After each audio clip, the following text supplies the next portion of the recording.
સ્વાગત છે આપનું વિશેષ રજૂઆતમાં. હું છું યશ ભટ્ટ આપની સાથે. દર અઠવાડિયે કોઈક નવી થીમ સાથે આપણે મળતા હોઈએ છીએ અને ખાસ માર્કેટ ટ્રેન્ડમાં આ અઠવાડિયાની થીમ આ સેક્ટર જે આપણે પસંદ કર્યું છે તે છે આઈટી સેક્ટર. આઈટી સેક્ટરની વાત એટલા માટે કરવી જરૂરી બને છે કારણ કે આ પાછલા અઠવાડિયાની અંદર અને ઓગસ્ટ મહિનાના અંત સુધીમાં જે કંઈ પણ અમુક સમાચારો એવા આવ્યા હતા, પર્ટિક્યુલરલી અમુક એવા બ્રોકરેજ રિપોર્ટ્સ આવ્યા હતા અને અમુક ચિંતાઓ હતી પર્ટિક્યુલરલી ખાસ, તે બધાને જોતા હવે અહીંયાથી આ સેક્ટરનું એનાલિસિસ કરવું જરૂરી બની જાય છે. તો આના ઉપર આપણે વધુ વાતચીત કરીએ એ પહેલાં થોડું સમજીએ કે આ સેક્ટર શું પરિસ્થિતિમાં છે. યર ટુ ડેટ તમે નિફ્ટી આઈટીનો રિટર્ન જોશો, લગભગ -25% રિટર્ન તમને નિફ્ટી આઈટીએ આપેલું છે યર ટુ ડેટ. નંબર 1. બીજી વાત, આઈટી કંપનીઓ માર્જિનના પ્રોબ્લેમ્સથી પરેશાન છે, જેની આપણે આગળ ચર્ચા કરીશું. ત્રીજી વાત, આ માર્જિનને સુધારવા માટે થઈને તેમણે અહીંયાથી એવા અમુક કડક પગલાઓ ઉઠાવ્યા છે, જેમ કે તેમના એમ્પ્લોઈઝને જે વેરિયેબલ પે તેઓ આપે છે, સેલરી હાઇક તો બધાના કરી દીધા, પણ વેરિયેબલ પે વગેરેમાં લગભગ 71% આસપાસના કાપ તેમણે મૂક્યા. તો ઘણી બધી એવી મેજર આઈટી કંપનીઓ છે કે જેમણે આવા પગલાઓ અમુક ભર્યા છે. આ બધી વાત થઈ ઓવરઓલ એનાલિસિસની. હવે આપણે ઇન ડેપ્થ સમજવાની કોશિશ કરીએ. આપણી સાથે વોયન્ટ કેપિટલના વિરલ બેરાવાલા અને અસીમ મહેતા એન્ડ એસોસિએટ્સના અસીમ મહેતા જોડાઈ રહ્યા છે. બંનેનું સ્વાગત છે અને દિવસની શુભકામનાઓ આપને. અને સૌથી પહેલાં તો ખાસ આ સમગ્ર સેક્ટરને જ્યારે સમજવાની વાત આવે છે, મેજર જે આમ આપણે સમજ્યું તે જ કે પહેલાં તો તકલીફ પડી નાસ્ડેકથી, કેમ કે ત્યાં જે કંઈ પણ એક્શન આવ્યું તેનાથી કે ભારતીય આઈટી કંપનીઓને પણ તેની રિપલ ઇફેક્ટ્સ સીધી આવતી જોવા મળી. બીજું માર્જિન્સ, આ બધા મુદ્દાઓ તો છે જ. પહેલાં એક ઓવરઓલ વ્યૂ લઈ લઈએ અને પછી ઇનડેપ્થ સમજવાની કોશિશ કરીએ. વિરલ, તમારા પાસે આવીએ. યર ટુ ડેટ -25% રિટર્ન બહુ મેજર વાત કહેવાય કોઈ સેક્ટોરિયલ ઇન્ડેક્સ માટે થઈને. એટલે અહીંયા કંઈક તો અલગ વસ્તુ થઈ રહી છે અને હવે અહીંયાથી શું, એટલે પોઝિટિવ નેગેટિવ બુલ બેર બંને કેસના સિનારીઓ જે છે તે સમજવાની જરૂર છે. સો વિરલ, પહેલાં તો ઓપનિંગ કમેન્ટ્સ તમારા તરફથી. તો ગુડ આફ્ટરનૂન. તો આજે 1 યરનું જે નેગેટિવ રિટર્ન છે કે યર ટુ ડેટ જે નેગેટિવ રિટર્ન છે એનું એક પ્રાઇમરી કારણ તો એ પણ છે કે જે વેલ્યુએશન્સ હતા એ સેક્ટરના ઘણા સ્ટ્રેચ થઈ ગયા હતા. હવે આપણે જો ફંડામેન્ટલ જોઈએ તો પહેલાં જે ગ્રોથ જોઈએ તો FY22ની જે ગ્રોથ હતી એ લગભગ 19% હતી. બટ એ શું છે કે લો બેઝ પર હતી. તમે જો FY16થી FY20 સુધી કન્સિડર કરો તો સેક્ટર 9-10% પર ગ્રો કરતું હતું. FY21નું કારણ કે બેઝ લો હતું તો FY22નું એના લીધે ગ્રોથ સારું દેખાતું હતું. એ ગ્રોથ હવે ધીરે ધીરે ટેપર ડાઉન થઈ રહ્યું છે. આ વર્ષે લગભગ 12-13% ગ્રોથ દેખાવું જોઈએ FY23માં એઝ અ સેક્ટર. અને મને લાગે FY24થી આપણે કદાચ પાછા સિંગલ ડિજિટ કે વેરી હાઈ સિંગલ ડિજિટ, લો ડબલ ડિજિટ ગ્રોથ તરફ પાછા જશું. એનું નોર્મલાઇઝ ગ્રોથ છે આ સેક્ટરનું. સેક્ટર બહુ મોટું છે, એટલે TCSના 6 લાખ એમ્પ્લોય છે, ઇન્ફોસિસ 3 લાખ આસપાસ છે, 3.5 લાખ આસપાસ છે. તો સેક્ટર બહુ મોટું છે. તો આ સાઇઝ પર ને આ સ્કેલ પર ફાસ્ટ ગ્રો થવું થોડું ડિફિકલ્ટ છે. સેકન્ડ, બીજું જે શું થયું હતું કે કોવિડ વખતે માર્જિન્સ નોર્મલથી ઘણા વધી ગયા હતા. હવે પ્રી કોવિડ ઇન્ફોસિસ 21-22% માર્જિન પર હતું, એને એકાદ બે ક્વાર્ટર 25%ની આસપાસ રિપોર્ટ કરી દીધું. તો માર્જિનનું પાછું પ્રેશર આવી રહ્યું છે. એના 2-3 રીઝન છે. એક કે જે ટ્રાવેલ કોસ્ટ છે, જે G&A એક્સપેન્સીસ છે, કારણ કે બહુ બધું વર્ક ફ્રોમ હોમ ચાલતું હતું, એ હવે પાછું વર્ક ફ્રોમ ઓફિસ ચાલુ થયું, તો એનું લગભગ 2-2.5% માર્જિન હિટ આવી રહ્યું છે. બીજું, એસ્પેશિયલી સ્ટાર્ટઅપ્સને બધે બહુ ડિમાન્ડ હતી ટેક ટેલેન્ટની ગયા વર્ષે, ને સર્વિસીસ સાઇડ પણ હતી. તો એના લીધે એટ્રિશન બહુ વધી ગયું હતું. ને એટ્રિશન રોકવા માટે લગભગ બધા જ કંપનીએ લાસ્ટ યર 2 કે 3 સેલરી હાઇસ કરી હતી અને ફાસ્ટર પ્રમોશન કર્યા હતા. તો એ બધું હવે લાસ્ટ યર તો શું છે, આખું વર્ષનું ઇમ્પેક્ટ ના આવ્યું, પણ આ વર્ષેનું ફૂલ યરનું ઇમ્પેક્ટ આવે છે. તો એના લીધે એક ઇસ્યુ આવે છે. લાસ્ટલી, ભલે આપણે જોઈએ છે કે રૂપી ડોલર સામે ડેપ્રિશિએટ થયું છે, but compare to other currency જેમ કે યુરો, પાઉન્ડ, બધાથી 10% એપ્રિશિએટ થયો છે over last year. In fact rupee one of the best performing currencies છે other than Swiss franc over last 1 year among major currencies. તો જે ક્રોસ કરન્સીનું ઇમ્પેક્ટ છે, તો જેટલું ડોલર ડેપ્રિશિએશનના લીધે જૂન ક્વાર્ટરનો ફાયદો છે, તો લગભગ 60-70% લોસ થઈ ગયો બીકોઝ ઓફ ક્રોસ કરન્સી. તો આ ક્રોસ કરન્સીનો પણ ઇમ્પેક્ટ હતો. તો આ બધા રીઝનના લીધે મને લાગે સેક્ટરે થોડું ખરાબ કર્યું. અને લાસ્ટલી કે જે તમે જેમ કીધું કે નેસ્ડેકનું પણ મુવમેન્ટ રિફ્લેક્ટ કરે છે.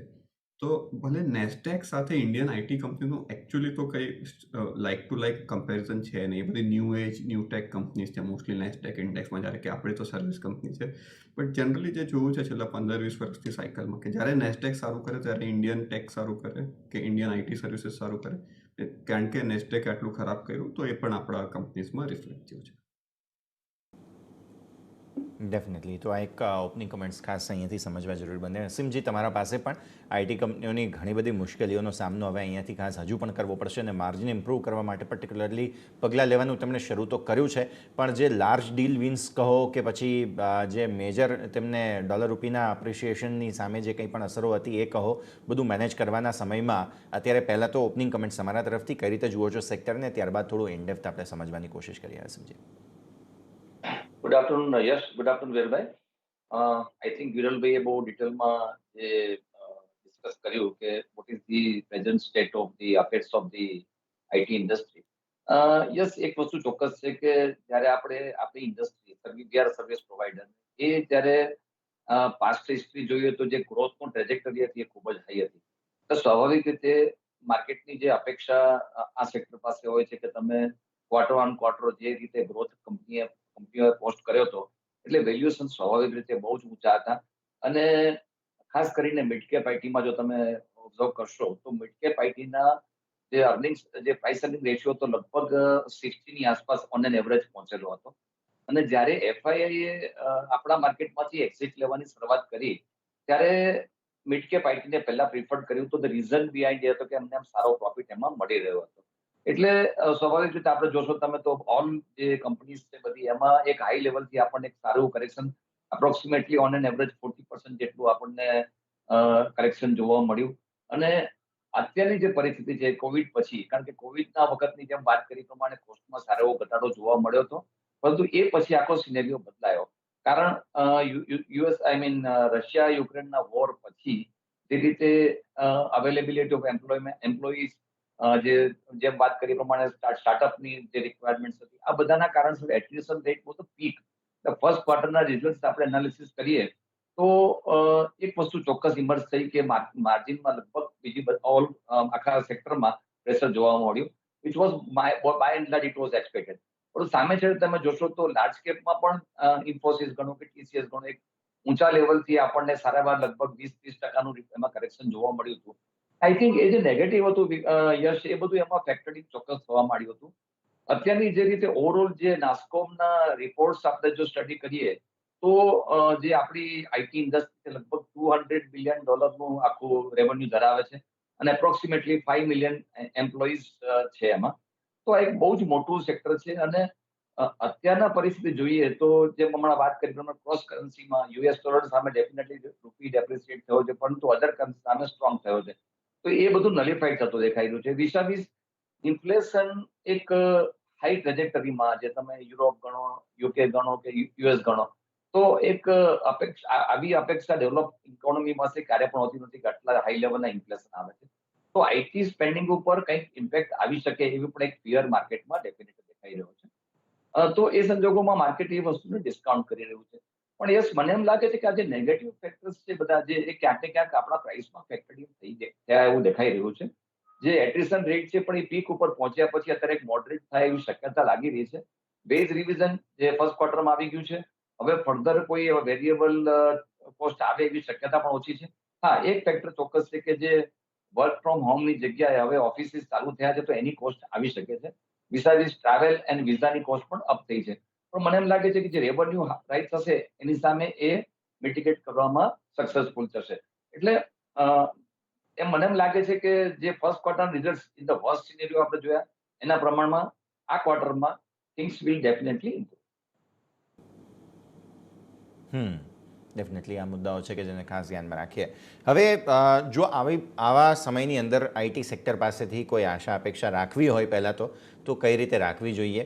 અને બુલ બેર સિનારીઓ કોઈ પણ પ્રકારની પસંદગીના સમયમાં આપણે અહીંયા જ્યારે વાત કરી રહ્યા છીએ તો વેલ્યુ, જેમ શરૂઆતમાં વિરલે પણ કહ્યું કે વેલ્યુએશન ખાસા એવા સ્ટ્રેચ થઈ ગયા હતા, તો ઓલરેડી ઘણું બધું ઘટાડો આવી ગયો છે. તો અહીંયા કોઈ સારી જગ્યા શોધવી હોય તો સૌથી પહેલી પસંદગી વિરલ, અને શા માટે તમે એ કાઉન્ટર પસંદ કર્યું છે? તો મારી ફર્સ્ટ જે પ્રિફર્ડ એ હશે તો આપણે લાર્જ કેપથી ચાલુ કરીએ. તો લાર્જ કેપમાં મને લાગે સૌથી બેસ્ટ પ્લે સ્ટોક અત્યારે HCL ટેક છે. બે ત્રણ વસ્તુ છે. તો એક તો વેલ્યુએશન સ્ટ્રેચ હતા એ ટુ એન એક્સટેન્ટ નીચે આવી ગયા છે. બીજું છે કે છેલ્લા જે 6-7 અઠવાડિયાથી જે રૂપી ડેપ્રિસિએશન થયું છે એ ક્રોસ કરન્સીના લીધે નલિફાઈ નહીં થાય. તો એટલીસ્ટ આ ક્વાર્ટરથી તમને ઇવન આજે જે રૂપી છે ત્યાં રહી જાય તો 60થી 80 બેઝિસ પોઈન્ટનું માર્જિન અપટિક દેખાશે અક્રોસ કંપનીઝમાં. તો જે વર્સ્ટ ઓફ Q1 આવી ગયું ઇન ટર્મ્સ ઓફ માર્જિન્સ, અહીંયાથી અપટિક દેખાવું જોઈએ. લાસ્ટલી આપણે જે કંપનીઝમાં ઇન્વેસ્ટ કરીએ તો નોટ ઓનલી વેલ્યુએશન પણ કયા એરિયાઝમાં છે એ જોવું જોઈએ. તો HCL ટેકમાં એક એડવાન્ટેજ એ છે કે અમોંગ લાર્જ કેપ્સ એનું સૌથી હાઈએસ્ટ પ્રપોર્શન જે છે એ પ્રોડક્ટ પ્લેટફોર્મની ER&Dથી આવે છે કમ્પેર ટુ જે બીજી 4 મોટી કંપની છે, નિફ્ટી કંપનીઝ છે આઈટીમાં. તો એના લીધે ઇવન ઇન કેસ કે કોઈ રિસેશન કે ડીપ સ્લોડાઉન હશે તો પ્રોડક્ટ પ્લેટફોર્મનો બિઝનેસ જનરલી સ્ટેબલ રહેવો જોઈએ, એ એટલી હદ સુધી ઇમ્પેક્ટ ના થવું જોઈએ. તો એક HCL ટેક બીજા બધા કરતાં સારી સ્ટેબિલિટી આપશે. સેકન્ડ, એ લોકોનું જે ડીલ વિન્સનું મોમેન્ટમ હતું એસ્પેશિયલી સર્વિસ બિઝનેસમાં એ સારું હતું.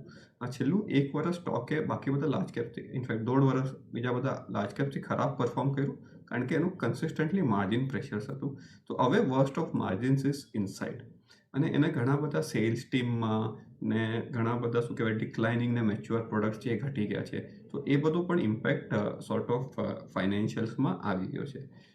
લાસ્ટલી જે એના ઓપરેટિંગ માર્જિન્સ હતા એ હવે 17.5% પર આવી ગયા છે અને એના લોંગ ટર્મ એવરેજની નીચે છે. તો મને હવે લાગતું નથી કે અહીંયાથી કોઈ માર્જિનનું ડિક્લાઇન મળશે.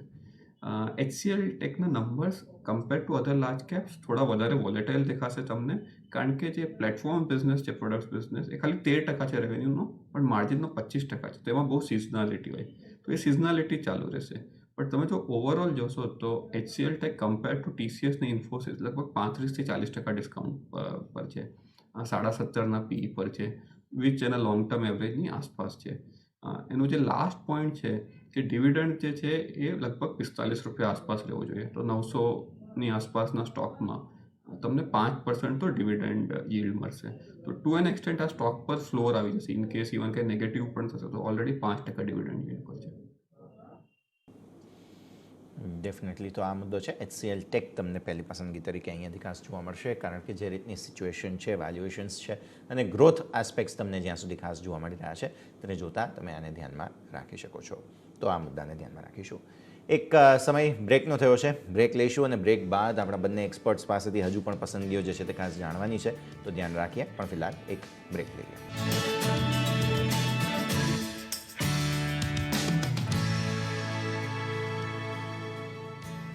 બ્રેક બાદ આપનું સ્વાગત છે. આઈટી સેક્ટરનો ટ્રેન્ડ હવે અહીંયાથી શું તેની આપણે ચર્ચા કરી રહ્યા છીએ. વિરલ અને અસીમજી આપણી બંને સાથે જોડાયેલા છે.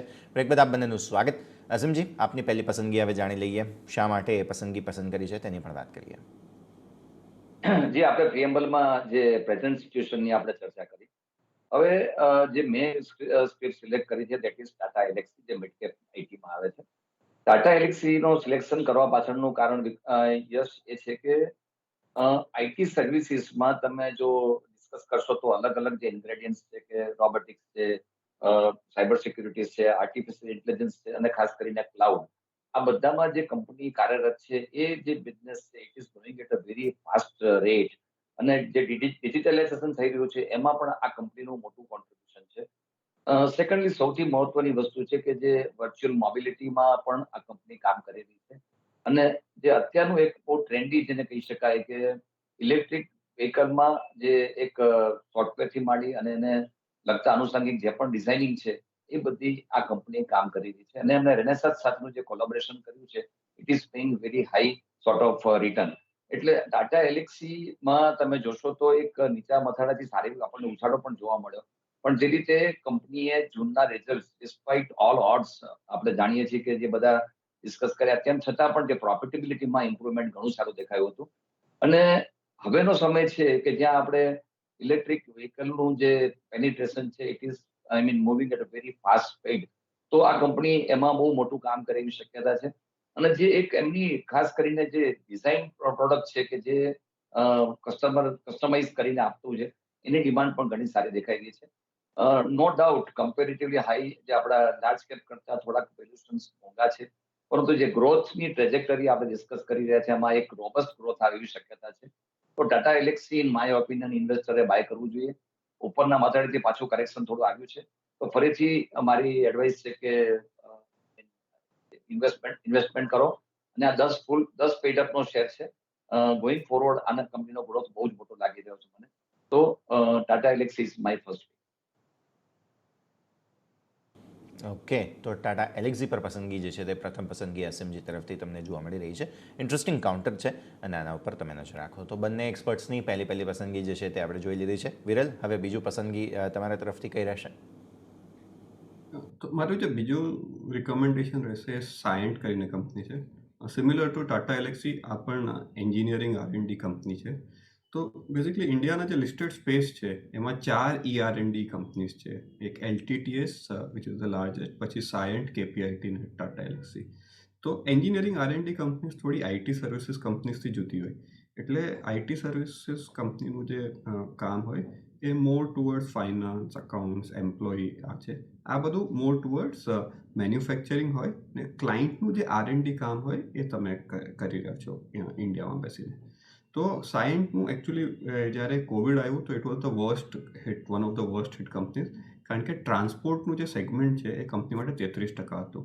એમાં પણ ખાસ કરીને એરોસ્પેસ બહુ મોટું હતું. તો પોસ્ટ કોવિડ સૌથી મોટો હિટ આવ્યો. પણ હવે એકચ્યુઅલી આખી સાયકલ રિવર્સ થાય છે.